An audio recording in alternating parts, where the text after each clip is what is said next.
श्री नवनाथ कथासार अध्याय 30 चौरंगीनाथाची जन्मकथा। या अध्यायाचे नित्य वाचन अथवा पठन केले तर तुमच्या घरात येणाऱ्या चोरांचे डोळे जातील। अध्यायाला सुरुवात होत आहे। गोरक्षनाथ भर्तरीसह 3 दिवस गिरनार पर्वतावर होते। मग दत्तात्रेयांची आज्ञा घेऊन गोरक्षनाथ मच्छिंद्रनाथाकडे जायला निघाला। तेव्हा दत्तात्रेयाने त्याला सांगितले, मला बरेच दिवसात मच्छिंद्रनाथ भेटला नाही, त्याला एकदा माझ्या दर्शनासाठी घेऊन ये। नंतर दत्तात्रेयाने भर्तरीला नाथपंथाची दीक्षा दिली। आपला वरदहस्त त्याच्या मस्तकावर ठेवून त्याला अमर केले। मग त्यांच्याकडून विद्याभ्यास करून घेतला। ब्रह्मज्ञान, ज्योतिष, व्याकरण, संगीत, रसायन, वेद ही सर्व व संपूर्ण अस्त्रविद्या शिकवल्या। साबरी विद्येतही त्याला निष्णात बनवले। नंतर नाग अस्वस्थाच्या ठिकाणी असलेल्या संपूर्ण दैवतांचा कृपाप्रसाद मिळवण्यासाठी त्याला तिकडे पाठवून दिले। मच्छिंद्रनाथासारखे तपाचरण करून त्याने 52 वीर प्रसन्न करून घेतले। इतके झाल्यावर दत्तात्रेयाने भर्तरीला आपल्याबरोबर बद्रिकाश्रमास नेऊन त्याला तपश्चर्येस बसवले व आपण गिरनार पर्वतावर जाऊन मच्छिंद्रनाथाची वाट पाहू लागले। इकडे गोरक्षनाथ गर्भगिरी पर्वतावर येऊन मच्छिंद्रनाथाला भेटला व त्याने मच्छिंद्रनाथाला दत्तात्रेयांचा निरोप सांगितला। ते काही दिवसांनी दत्तात्रेयांच्या दर्शनासाठी निघाले। ते विदर्भ देशाच्या दिशेने जात असता वाटेत कौंडण्यपुरात गेले। तिथे ते भिक्षेसाठी हिंडत होते। तिथल्या शशांकर नावाच्या राजाने रागावून आपल्या मुलाचे हातपाय तोडून त्याला चव्हाट्यावर टाकून दिल्याचे त्यांनी पाहिले। शशांकर राजा मोठा प्रज्ञावंत, धार्मिक, उदार, शूर असताना त्याने मुलाची इतकी भयंकर अवस्था का केली? राजा एवढा रागवण्याचे कारण त्याने ज्या मुलाची अशी अवस्था केली होती तो त्याचा औरस पुत्र नव्हता। शंकराच्या आराधनेमुळे तो राजाला कृष्णा नदीत मिळाला होता। हा पुत्र मिळण्यापूर्वी बरेच दिवस राजाला संतान नव्हते, त्यामुळे तो नेहमी उदासपणे सर्व राज्यकारभार करीत असे। एक दिवस राजाची पत्नी मंदाकिनी राजाला म्हणाली, मुलासाठी असे खिन्न होऊन बसण्यात काय अर्थ आहे? नशिबात असेल तसे होईल, काळजी करणे व्यर्थ आहे। अशा या काळजीने शरीर मात्र झिजत चालले आहे। अशाने संसाराचे वाटोळ होईल। राणीचा उपदेश राजाला पटला नाही, उलट त्याची चित्तवृत्ती अधिकच बिघडत चालली। मग राजाने शिवाची आराधना सुरू केली आणि राज्याचा भार प्रधानावर सोपवला। शिव आराधनेसाठी राजा रामेश्वरास गेला व बरोबर दूतही नेले। तेथे जाताना तो फिरत फिरत कृष्णेच्या संगमाजवळ आला। तेथे शंकराने त्याला स्वप्नात दृष्टांत दिला की तुला येथेच पुत्राची प्राप्ती होईल। कृष्णा व तुंगभद्रेच्या डोहात पार्वतीसह माझी मूर्ती आहे, त्याची तू नित्य आराधना कर। शिव आज्ञेनुसार राजा संगमावर डोहात पाहू लागला। तेथे त्याला एक जुनाट शिवलिंग दिसले। राजाने त्याची मोठ्या समारंभाने प्राणप्रतिष्ठा केली। हाच रामेश्वर आहे अशी त्याची पक्की श्रद्धा होती। त्याची प्रतिष्ठापना झाल्यावर पुष्कळ लोक दर्शनासाठी नेहमी येऊ लागले व जय जय शिव संगमेश्वर असे बोलू लागले।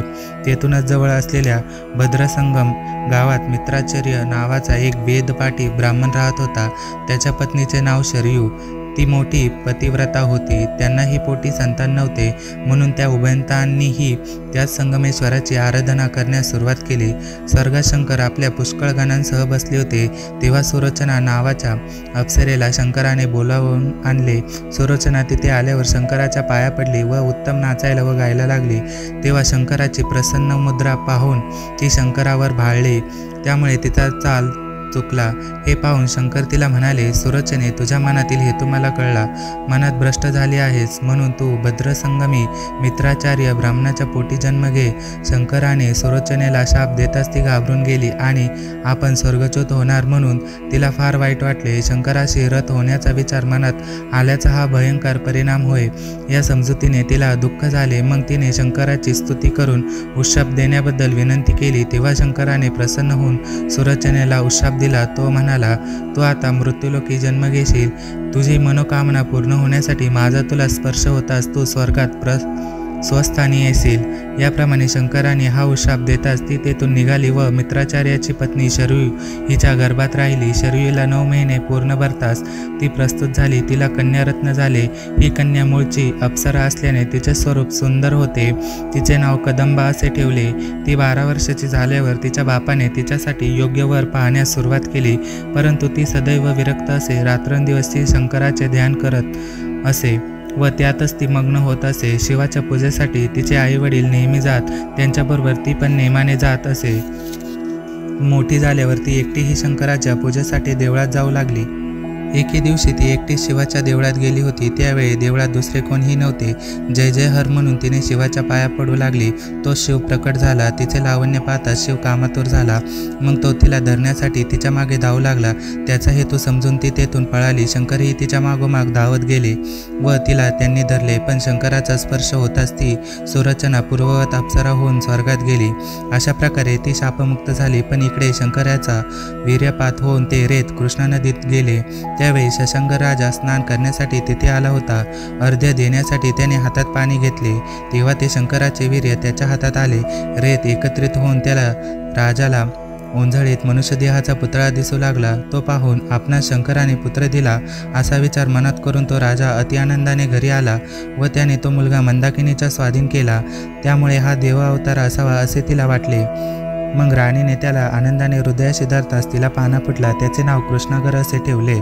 मग थोडे दिवस तेथे राहून राजा पुन्हा कौंडण्यपुरास गेला. कृष्णागर 10 वर्षाचा झाला म्हणून राजाने त्याचे लग्न करण्याचे ठरवले. मग मुलाच्या रूपाला व गुणाला योग्य अशी वधू शोधण्यास त्याने मंत्रिमंडळातील लोकांना देशोदेशी पाठवले. त्यांनी अनेक मुली पाहिल्या पण मुलाला योग्य अशी मुलगी मिळेना म्हणून ते सर्व परत कौंडण्यपुरास आले. त्यांनी राजाला सर्व हकीकत सांगितली. एके दिवशी मंदाकिनी राणीचे निधन झाले. तिच्या वियोगाने राजाला फार शोक झाला.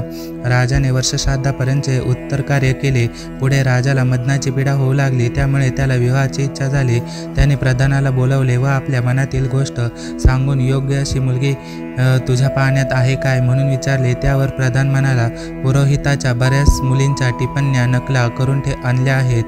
पत्रिका पाहून कोणत्या मुलीशी जुळते ते पाहावे म्हणजे मग त्याचा विचार करून लग्न जमवण्यास बरे. प्रधानाने पुरोहिताला बोलवून आणले व सर्व मुलींची टिप्पणी स्वतः पाहिली. त्यात चित्रकूटचा राजा भुजध्वज याची भुजवंती नामक कन्येची पत्रिका चांगली जमली. ती मुलगी ही अत्यंत तेजपुंज होती. मग हे काम करण्यासाठी राजाने आपल्या प्रधानाला चित्रकूटच्या भुजध्वज राजाकडे पाठवले. प्रधान तिथे गेला आणि त्याने प्रथम राजाची भेट घेतली. त्याला आपल्या येण्याचा हेतू सांगितला. ते ऐकल्यावर भुजध्वज राजालाही आनंद झाला. प्रधानाने दूताकरवी राजाला सर्व वृत्तांत कळविला. राजालाही लग्नासाठी चित्रकूटाला गेला.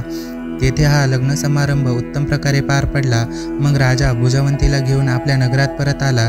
त्यावेळी भुजवंती 13 वर्षाची होती व कृष्णागर 17 वर्षाचा होता. एके दिवशी या कृष्णागराची व तिची नजरानजर झाली. त्यापूर्वी त्यांनी एकमेकांना पाहिलेच नव्हते.